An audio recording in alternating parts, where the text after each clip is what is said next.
Okay, so today we are going to do the second exercise of mensuration. Okay, last class, if you remember, we had done exercise 18.1.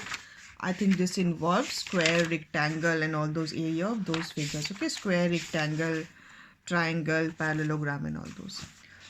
The second exercise deals with the area of trapezium and a rhombus. You know what these figures are. We've already done quadrilateral chapter.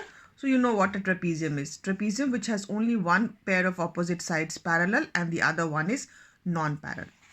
The area of a trapezium is going to be equal to half into sum of parallel sides into the distance between them. Okay, this word is not visible. This is into distance between them. So from this figure, I can say that this is equal to half into sum of parallel sides. Over here is AB plus CD. And if the distance between the parallel sides, it is H. So half into AB plus CD into H. So this is the area of a trapezium. The next topic is area of a rhombus. A rhombus, as you know, it is a parallelogram whose all sides are equal.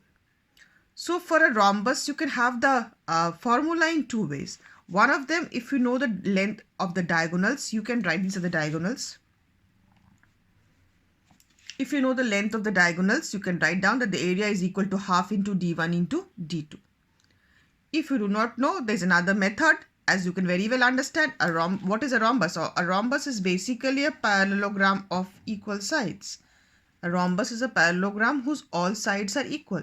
So the formula for the area of a parallelogram is going to hold over here also. That means the area is going to be equal to base into height. Okay, whatever its actual, okay, its area is base into height because it is a parallelogram. It has this formula. So that formula should obviously hold. Okay, so now let us move on to the exercise and let us see where the exercise over here is. Exercise 18.2. Okay.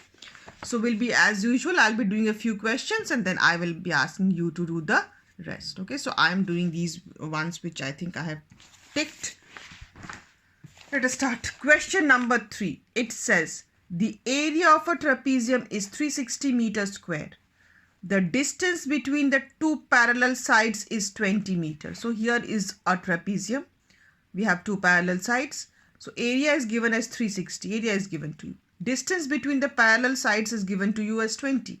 Okay, so this height is 20. One of the parallel sides is given to you as 25. Find the other parallel side. Okay, so that other parallel side I have taken as X.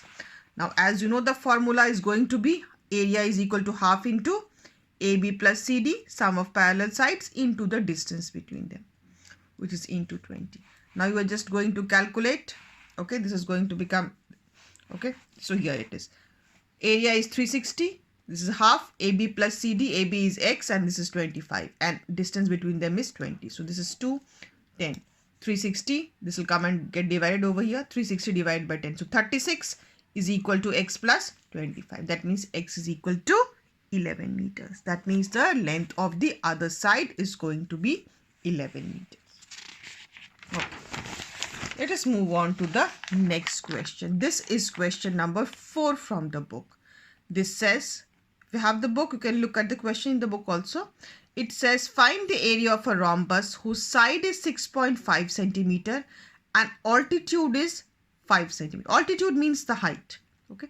So one of the sides is 6.5. Altitude is 5. If one of its diagonals is 13 centimeter long, find the length of the other diagonal. So as I had told you earlier, for the area of a rhombus, we have two formulas. One is base into height, another one is half into D1 into D2. Since they are both for the same rhombus, obviously in this case, both the areas should be equal. Both of them are areas of the same rhombus. What is the base? Over here, this is the base, okay? All the sides are equal, so any one of the side I can take as base. This is base, 6.5.